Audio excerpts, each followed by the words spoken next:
नारद, जिनकी बात हर एक कोई सुनता है, ऐसे नारद।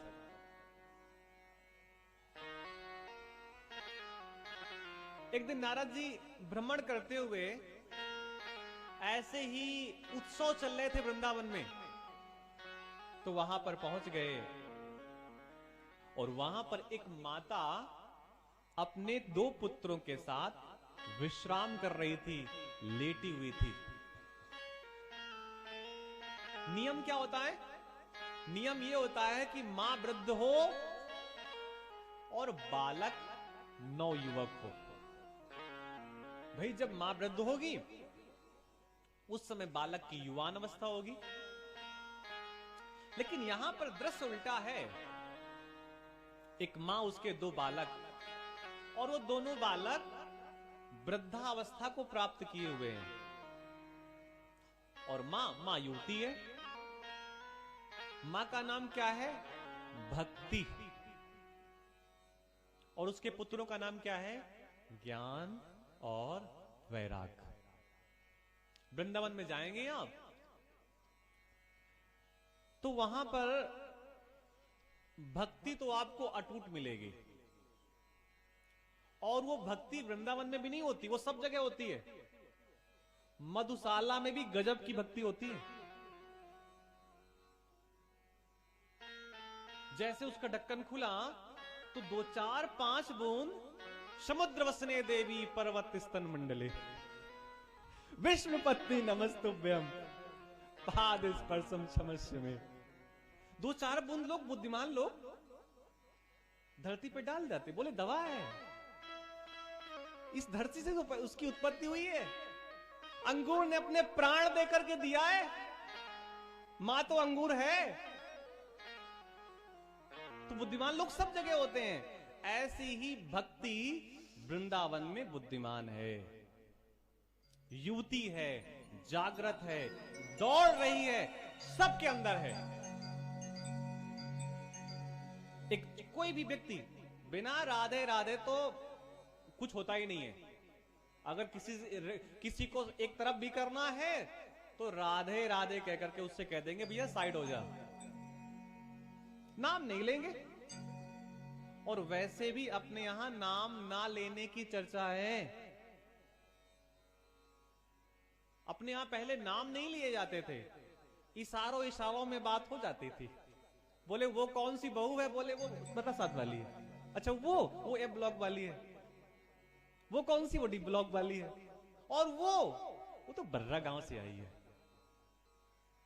नाम कहां लिया जाता था? अब तो भैया बेटी के नाम के साथ पिताजी को भी बता दिया जाता है, उनकी बेटी है, इससे कुछ कहना नहीं।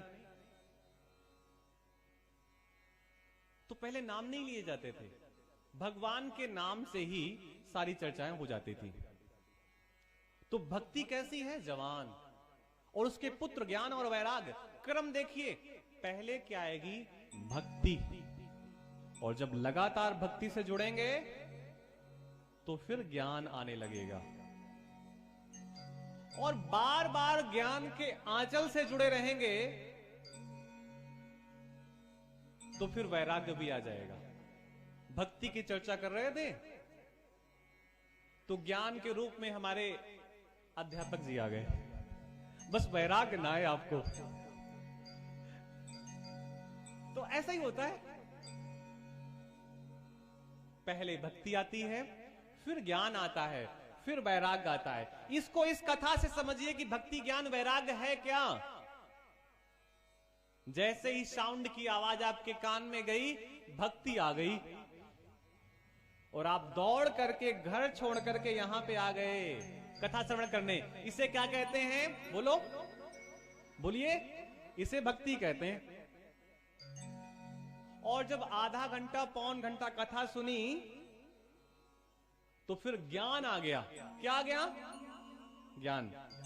और जैसे ही 6:30 बजेगा तो फिर ज्ञान से आगे की बात आएगी। कौन सी? वैराग्य। जैसे ही 6:30 बजेगा तो क्या आएगा? वैराग्य।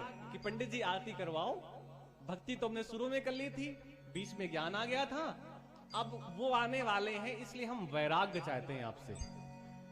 आप छुट्टी करो, हम अपने घर जाएं। इसको वैराग्य कहते हैं। कोई बालक किसी विद्यालय में पढ़ने गया तो इसे भक्ति कहते हैं। उसने 4-5 घंटे वहां पर पढ़ाई की तो उसे ज्ञान कहते हैं। लेकिन जब लंबे समय तक टीचर पढ़ाता है तो वो बालक उस टीचर से मोक्ष चाहता है, वैराग्य चाहता है। वैराग्य कहते हैं छुटकारा। अभी कथा सुन रहे थे कि जिसकी संतानें अच्छी नहीं होती उनको वैराग्य जल्दी आता है, और जिनकी संतानें बहुत अच्छी होती हैं उनको वैराग्य आता ही नहीं है। अरे बोले समस्या क्या है? सब कुछ अच्छे से चल रहा है, जब से नई बहू आई है घी के पराठे दे रही है, तो वैराग्य कैसे आएगा? अब वो संत की भाषा हमने सुनी तो हमने वैसे ही सुना दी आपको। इसी को भक्ति ज्ञान वैराग्य कहते हैं। भक्ति तो सब में युति है, थोड़ा बहुत ज्ञान भी है और वैराग्य भी है।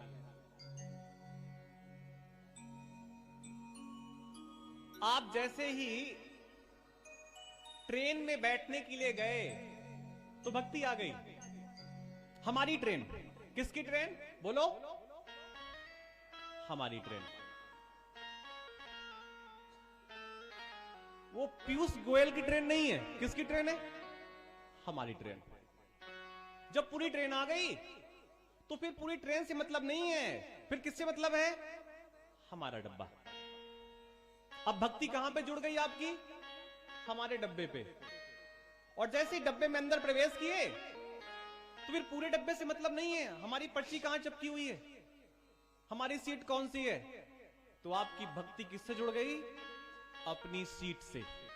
आप बैठ गए और जाना कहां है? दिल्ली। तो भक्ति कहां जुड़ी है आपकी? अपनी बैठने वाली सीट से।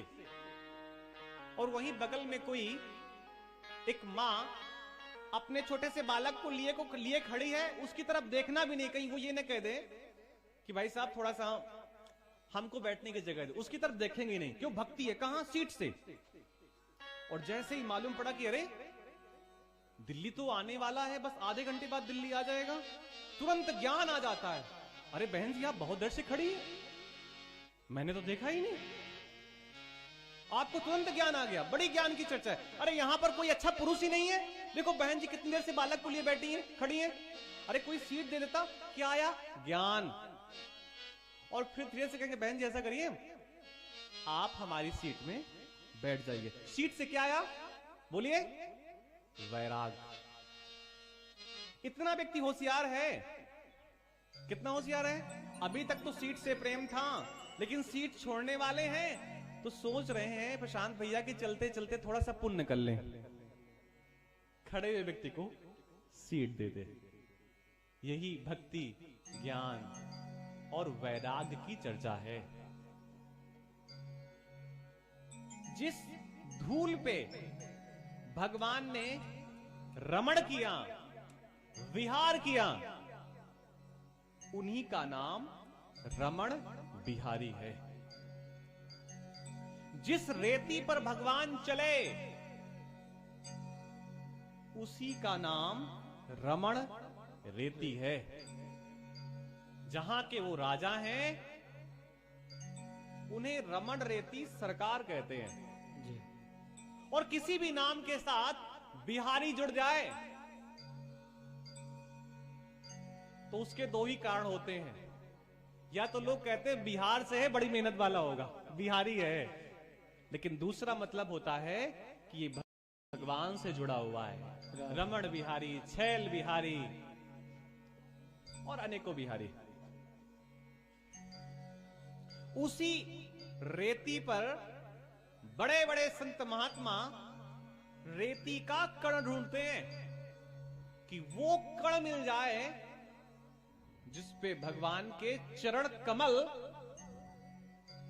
से उन्होंने वहां पर विहार किया है। और आप कभी बड़ी परिक्रमा में जाएंगे तो वहां पर आपको हजारों हजारों लोग ऐसे मिल जाएंगे जो वहां पर लौट रहे होंगे। और हम इतने बुद्धिमान होते हैं कि हम तो कहते हैं देखो ये कितना पागल है, हमने तो जींस पहन रखी है बढ़िया से, ये यहां पर लौट रहा है, क्या मिलेगा? उसे सब कुछ मिल रहा है। हम तो ऐसे उछल करके जा रहे हैं। कभी आपको बद्रीनाथ केदारनाथ जाने का मौका मिले, मोटे मोटे दिल्ली के सेठ बैठे पीछे टोकरी में, क्या कमाने जा रहे हैं? पुण्य। किसकी पीठ में बैठ करके? एक उस बालक के लिए जिसके पास धन नहीं है और अपनी पीठ पर आपको बैठाल के ले जा रहा है, कैसे पुण्य मिलेगा? काशी के बगल में एक नदी बहती है जिसका नाम कर्मनासा है। ऐसा कहते हैं जो उस नदी पे पैर रख देता है उसके सुंदर कर्म जो होते नष्ट हो जाते हैं। एक बगल वाले गांव में कोई पूजन होना था, किसी पंडित जी से कहा गया आप पूजन करा दीजिए। पंडित जी ने मना कर दिया कि नदी पार करके जाएंगे तो सारे पुण्य नष्ट हो जाएंगे। तो जिसके यहां पूजन था वो सेठ आदमी था, उसने कहा परेशान मत हो, नदी भी पार हो जाएगी, तुम्हारा पैर भी जल से नहीं छुएगा। तो एक उसने एक अच्छे से व्यक्ति को, मोटा तगड़ा था, ऐसा कहा पंडित जी ऐसा करिए आप इनके कंधे पे बैठ जाइए, ये नदी पार कर लेंगे और आपको तो जल भी नहीं छुएगा। क्योंकि उसमें जैसे हाथ पैर या कुछ भी छू जाए तो कर्म नाश हो जाते हैं, नाम ही उसका कर्म